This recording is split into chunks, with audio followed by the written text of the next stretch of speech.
All right, new day, new laptop to repair. This time we have an Alienware X17R2. This is a 17-inch gaming laptop by Dell, one of their higher end models. This one was sent to me because they said that the laptop no longer turns on and it's flashing different colors on the power button. They said that they changed the battery out in the past and it was working, but then now it's not working. So I haven't taken a look at this yet. We'll take a look together to see if we can get this figured out. All right, let's go ahead and see if it turns on first. All right, I'm not getting anything on the power button. I did notice some stickers on top here. This one's saying power issue, CPU. This one I can't really read. This one says no power. I'm not sure if this has been to a couple different repair shops or if they bought it like this or something like that. Let's plug in the power and keep an eye on the power meter. All right, went to 130 milliamps, 130 milliamps, 4 amps. That's a strange one actually. This may be battery charging at 4 amps, 80 watts. That's kind of a high charge rate. The highest I've ever seen usually is about 75 watts. But that could be battery charge current. Let's hit the power button and see if anything changes. It went to 6 amps, 7 amps. And we are getting a blink here. Let's see what the blink code is. 1, 2, 1, 2, 3, 4. 2, 4. All right, so let's look up what a 2, 4 is. And so the way these systems work is so whenever Dell has these error codes that will blink different color patterns, so we'll just look up what the error code is online. All right, so if you look here on the list, we have a 2, 4, so it was 2 red, 4 blue. It's gonna be memory failure. So we could have bad memory or we could have a power rail failure on the memory. So we know it's memory related at this point. And if you're thinking you could do it the other way around where it's 4, 2, there is no 4. It doesn't start with 4, it only goes to, has 2s and 3s on this one. So definitely some sort of memory issue. Let's go ahead and open the bottom up and take a look inside. All right, and the bottom is off. We'll take a quick look around. Here's the main battery, Dell OEM, that's good. This machine has 4 fans on it, which is awesome. The way that the cooling works is phenomenal on this laptop. And this is also one of these laptops that have a lot of power stages for the CPU and GPU, so I've never seen a CPU or GPU fail on these machines. So these fans, the heatsink comes all the way down here. This fan actually blows across the NVMe slots and the memory slots. So the board stays super cool. So I really like this design. So here's our memory sticks. We have a pair of them. And then we have 2 NVMe slots, but let me unplug the battery and then we will try reseating the memory. What you want to do when you have memory failure, you don't know which stick is bad, if it is a bad memory stick or a bad slot. So I'm going to take the configuration we have, I'm going to take one stick out and I'm going to move this stick to the other slot. And then we're going to try to turn it on. I'm going to leave the battery unplugged. We'll just do it right off of the DC jack.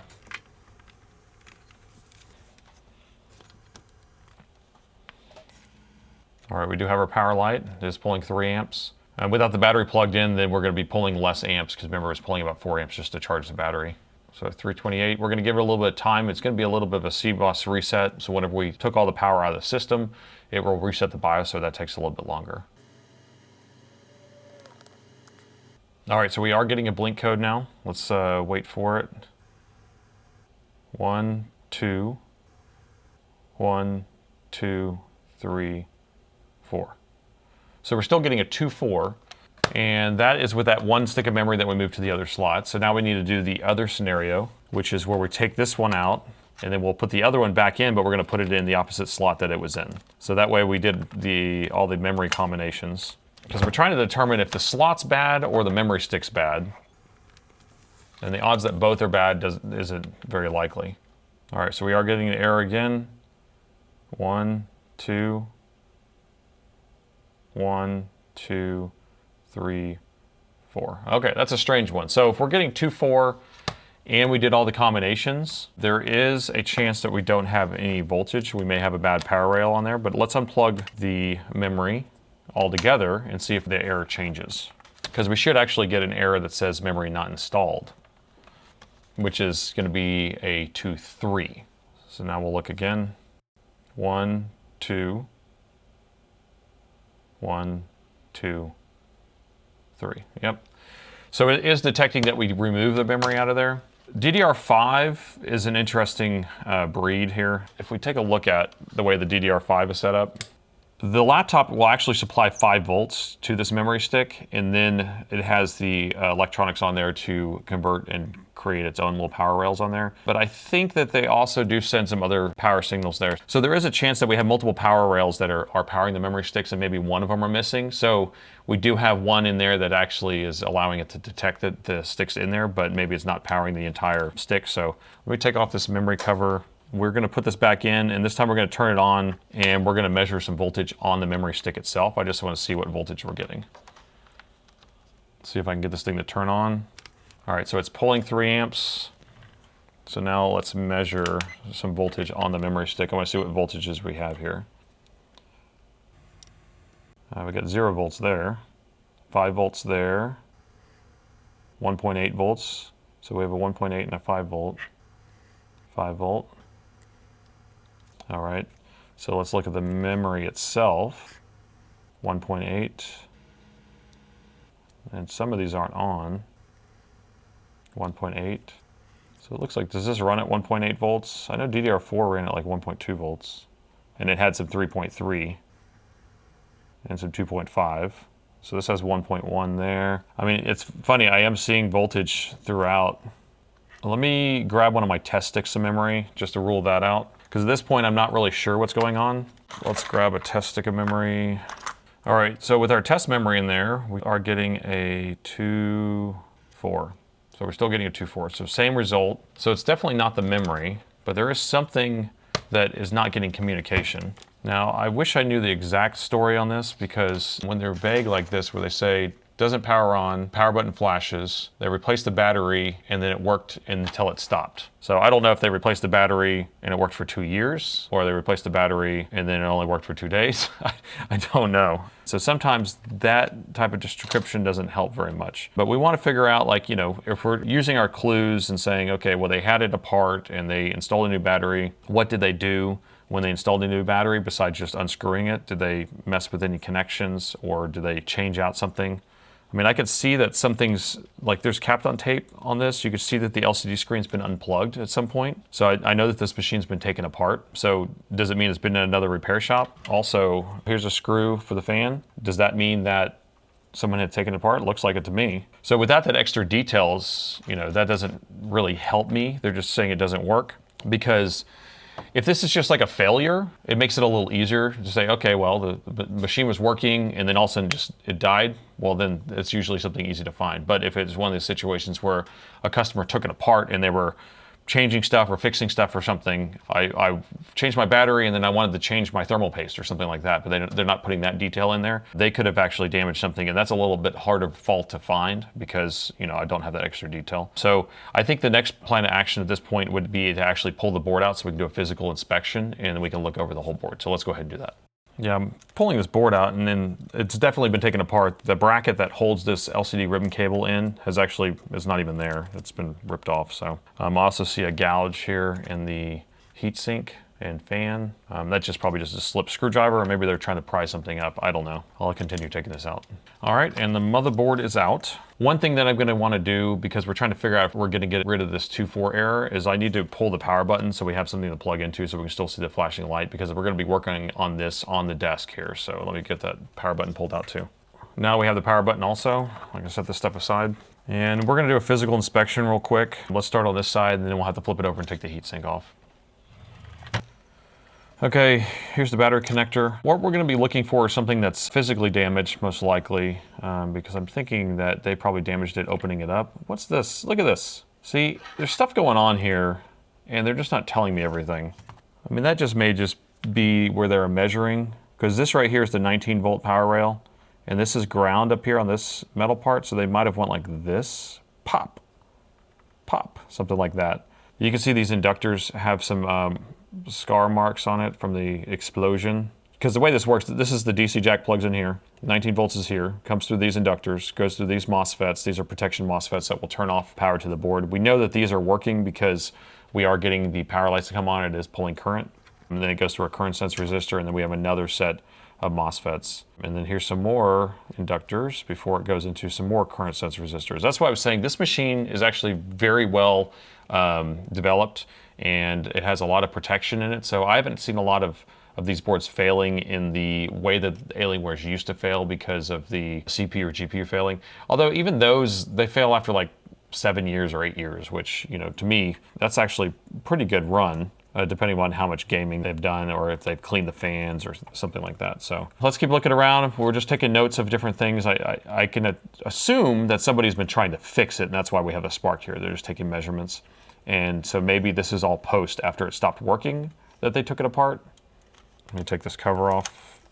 All right, so this is going to be underneath the GPU, and we just want to look for anything that's cracked or damaged. Most likely, if we're missing a power rail for the memory, you know, I almost guarantee we'll probably have some sort of resistor that's ripped off the board or burnt or something like that. Yeah, see, remember I was saying that there's a lot of power stages? So 1, 2, 3, 4, 5, 6. There's 6 power stages on this side, and on the other side there's another 6. So there's like 12 power stages for this GPU. You're never going to have one of those MOSFETs fail or be worked and overheat. So all that looks good. But yeah, so I was saying I think that it could be a resistor or something like that, or it's like not getting a signal or an enable signal or is good signal, something like that. All right, so this is underneath the CPU. There's some fuses here. Now this goes to the IR camera and the Alienware head. Fuses are not going to cause that issue for what we're looking for, at least, because this is going to be in the screen itself. But we might as well measure fuses as we go by them. I don't think the memory actually has any fuses on it, so it's not like we can just go look for that. And we did measure voltage on the memory sticks. There's the power button. This is where the back control panel plugs in. There's the audio jack plug, fans. So they were using this as the on-off switch. So on this machine, you can actually turn it on and off without the power button by using tweezers across this. And so you can see the marks here. So whoever was working on this knew that that was a switch. So that's something. There's a Wi-Fi card. But so this has definitely been to a shop trying to do a board repair on it. Or this is where the customer was doing this, but they didn't put that information in the notes. So we'll need to take this heatsink off now. And on this machine, the CPU is shipped with gallium-based liquid metal thermal paste. So we'll see if there is still liquid metal on here. And I hate liquid metal. It's a pain to work with. It gets everywhere. Yes, it cools very well, or it allows the heat transfer to work very well. But when you're pulling off heat sinks like this, you always want to rock it to break the stiction, and then you can lift it up. Yeah, so this is new thermal paste. They do not have the liquid metal on there, so they've already changed that out. And so that all looks good. Looks like they changed out the thermal pads maybe too. Yeah, so all that looks excellent. Good job. Okay, I could see a discoloration here. You see that? This whole area? To me, it almost looks like the board was cleaned, but that may be flux cleanup, like they were soldering over here and then they tried to clean it up. It looks a little cloudy. Usually it should be kind of nice and shiny, so there could have been a spill on this board and nobody's telling us. Or it could be that someone worked on it and just changed out some component. But that's the EC chip. That's responsible for turning it on. It also does keyboard inputs. It does a bunch of different things. So we could have I don't know. I don't know how much it handles the memory. I'd have to look at the schematic for that. All right, here's the fan control. I think this is the power supply for the memory, if I'm not mistaken. I can't remember. I'll have to look that up also. And we want to look for any water damage too, now that we see that there's some evidence of stuff going on the board. And I usually see it underneath things like this. But they could have gotten liquid metal everywhere too. What is this? I mean, why does it look like they almost reflowed the CPU? I mean, it could be cleaning stuff. But this liquid metal could actually, you could have like one drop that's shorting out 2 components. I've seen that happen. And so that's, you know, because this would be covered in liquid metal and sometimes it drips, or if they open it up to do something and then they got liquid metal other places. Yeah, this is so dirty, the way that they cleaned it. I may put this through the ultrasonic cleaner and then we can make sure that everything is cleaned properly. I'm gonna take these covers off real quick. So all these covers have been off in the past, and look, again, we can see how dirty all this is. They've been scrubbing with, I mean, a dirty toothbrush or something. And maybe they're just trying to clean the heatsink compound, and then they rubbed it everywhere. I'm not sure. Oh, yeah, I may just put this through the ultrasonic cleaner to start with. That could resolve some issues, especially if there's some liquid metal somewhere. Does that look like flux right there? I can't tell. Oh, sorry, I usually call out what these things are. So this should be the 3 volt and this is a 5 volt power rail. I think this is the main power rail. That's going to be the charging IC. This is a 12 volt that runs the fan, and the other side has the same thing. This is a 12 volt that runs the fan. Have we seen any missing components yet? No. Have we seen any cracked components yet? No. All right, there's another fuse here. This is all going to be CPU and GPU related. I'm not super worried about that. Okay, well, I don't see anything obvious.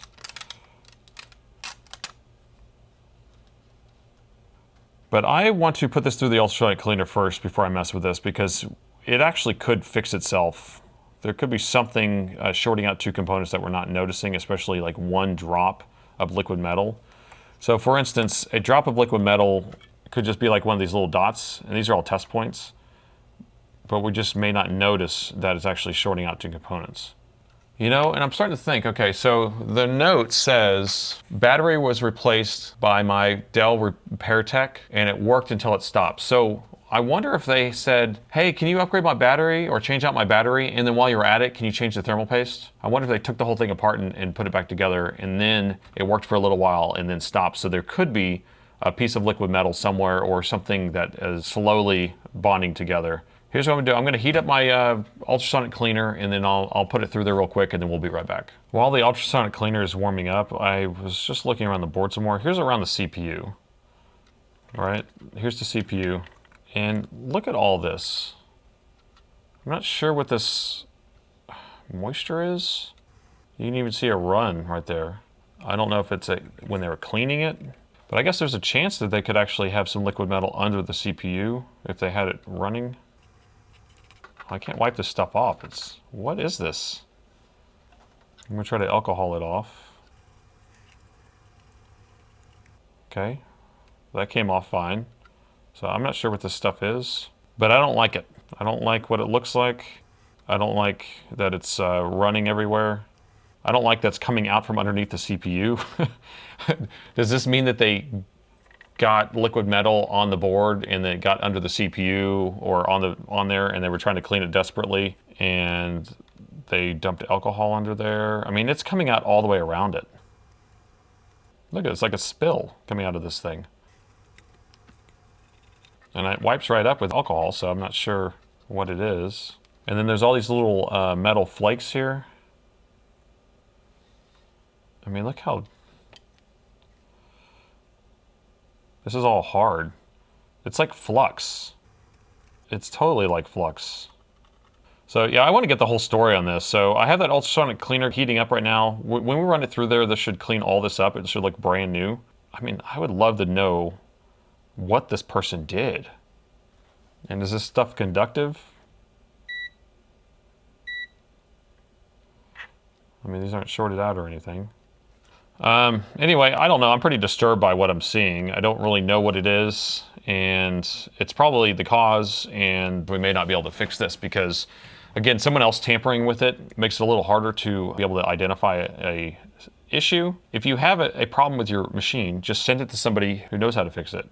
And maybe this is a tech that was trying to fix it and did all this, but I don't know what all this is. My hypothesis is that they got liquid metal all over the board, tried to clean it, and the board worked afterwards a little bit, and then now it stopped working. So, I mean, I could probably just go like this and like hit the board and get the liquid metal to move. If you've ever messed with that stuff, it just gets everywhere. It's like mercury. If you played one of those little games where you have the little mercury ball, and you could just hit the board like this and it would kind of roll around. So, I mean, it could start working right now by just doing that. I don't know. Let's give it a try. I gotta hook the heatsink back on. Let me do that real quick. Okay, let's turn it on. See if we're still getting the same error. Let's put some memory in there though. We have our memory stick. All right, we'll plug it in. We don't need a screen for this. I do have the power button here so we can actually see if, what the light code would be. Power it on, so we're gonna hit the power button. It should pull the 3 amps. Just thinking about it. Interesting.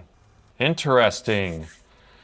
So you see, now it's not even power on at all. So I'm pretty sure, probably 99% sure, that there's a ball of liquid metal moving around. And so when I hit it, it's probably shorting out 2 different pins. Let's actually look and see if we're getting our voltage at the protection circuit here. We have 20 volts there, and then the next set of current sense resistors, we have it there. Let's see if our 3 and 5 volt are turning on. See, now it's only going to 0.04 when I hit the power button. Yeah, there's a liquid metal catastrophe in this machine. 0.09, okay, so I'm gonna hit the power button again. And we're not getting anything there. The 3 volt is up and the 5 volt is up, but it's not booting past that. Now on this machine, I could do this. I could boot this on the bench like this, okay? So I don't need it to be in the laptop. The only other thing that would be plugged in the laptop would be the LCD screen and the palm rest, but you don't need to run it with either one of those things to have it power on. So I know that what I'm doing should work. All right, let's hit it again and see if it changes. So what direction did we do it before? I think we did it like this, so let's go this way with it. Okay, let me hook the power button back up.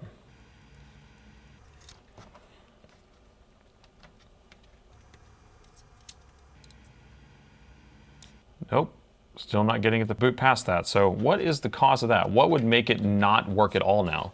It's a strange one. That's why I'm saying that there has to be some sort of liquid metal somewhere in there. So I'm gonna finish heating up the ultrasonic cleaner. And for those who don't know what an ultrasonic cleaner is, it is what you use to clean the motherboards. They have smaller ones that are like for jewelry cleaning, but this is an industrial one. And so we'll put the whole motherboard in there. It's submerged, and it uses high frequencies to actually clean and scrub the board. And then I'll dry it off and clean it with isopropyl alcohol, and then we'll retest. It will look like a brand new board when it's done. So a lot of times you can resolve a lot of these types of issues when you have like a spill or something like that. So that's, I'm kind of equating this to a spill. All right, this just blows my mind. So I now know for sure there must be liquid metal in here because the board still wasn't turning on. It wasn't powering on, right?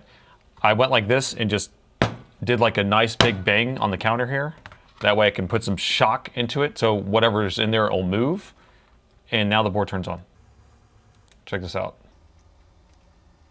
Yep, getting hot. Ooh, there you go. So it's just one little tiny dot. I bet the board will probably even post now because we moved the stuff around. But in the fact that they said that it worked for a while and then stopped, it could just be that little ball, and he could have had his laptop, you know, he put it in his backpack and then set his backpack down hard, and then that little ball just moved over and it starts touching something else. So I think because the memory is actually starting up, has voltage, so the memory is probably working fine. It's just the CPU is probably having a hard time communicating with it because something was shorting out. Now I don't want to keep turning it on if we know that there's liquid metal like under the CPU like this, or under memory chips or something. It could be under the VRAM, it could be somewhere else, but we don't want to keep shorting that stuff out. I just wanted to show you that it does turn on again, and that a physical movement of the board changed that. So I'm gonna put it in the ultrasonic cleaner now, and we'll finish cleaning this up.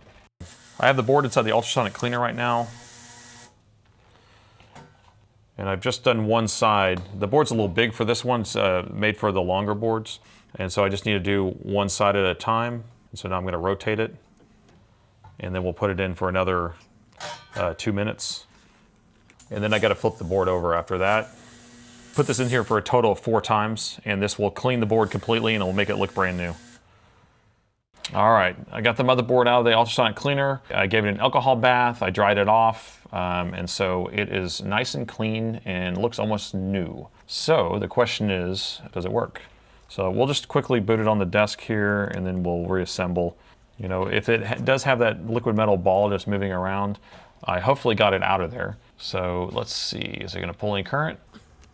Yes, it's pulling 2 amps, 2.5 amps, so it is powering up. So let me go ahead and put the heatsink back on. We're gonna install it back in the machine. We wanna see if we can get it to post. We'll use all the equipment and see if we can get this thing to turn on. I am kind of optimistic at this point, but we will see, because if there was actually a liquid metal ball underneath the CPU moving around, it could have actually burned out the CPU or the chipset, because it could be over here on the chipset side, but we don't know. So we can only do what we can do. All right, we have the motherboard like halfway installed. I have a couple screws holding it in, but enough for us to test.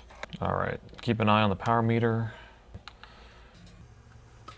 All right, it's powering on. It's pulling amps. We got 2.5 amps. It's going to go through a CMOS reset, and we're looking to see if we can not get this error anymore. All right, we're sitting here waiting. It's taking a while. I'm on the edge of my seat. I feel like we should have gotten the error already, so that's a good sign. So it should take a little bit of time to get through this CMOS reset. And we're just kind of looking at the amps going up and down. And so unfortunately, if this doesn't work, most likely they do have a damaged... see, it's alive! It's alive! All right, I cannot believe it. Okay, so moral of the story, liquid metal bad and can get under your CPU and you don't know it. And wow, I'm actually, this was the first one of these I've fixed like this. So now the question is it completely working? So let me install a test hard drive. We're gonna boot into a test operating system. We'll run some stress tests and then we'll continue. All right, I booted in the diags and it passed all the diagnostics, which is great news. The next thing we'll do is we'll boot into an operating system. I'm gonna run a Furmark stress test on the GPU, and then we'll run some Prime 95 stress tests on the CPU. That will test the memory controller and it will test the CPU at the same time. I just wanna look and make sure that the battery is charging. It is showing excellent and it is charging. I'm gonna unplug the power and we'll see it discharging. Wow, 7 amps. No wonder. Remember earlier when we plugged in the machine not powered on and it was pulling like 4 amps? It was charging the battery at 4 amps. It's actually charging the battery at 6 amps. Whew. I think that's the highest I've seen, yeah, because the machine's using 8 amps right now. Okay, we'll turn this off. Let me get into an operating system and then we'll run this stress test real quick. All right, I got it into my test operating system. This is Dorothy. All right, drivers are installed. So this is a 3080 Ti, nice. So let me get the temps. Let's just check what the temps are right now. They're looking good. And we will open Furmark and get that going. Furmark's running at 270 FPS. And then let me get Prime 95 running. There we go. And I'm just gonna run these for a few minutes and make sure it doesn't have any issues. And then I can get this back to our customer. All right, so I've let this the stress test run and I'm not having any issues. So this wraps this one up and I'd love to know your thoughts on this one. And thanks for watching. I saved another laptop.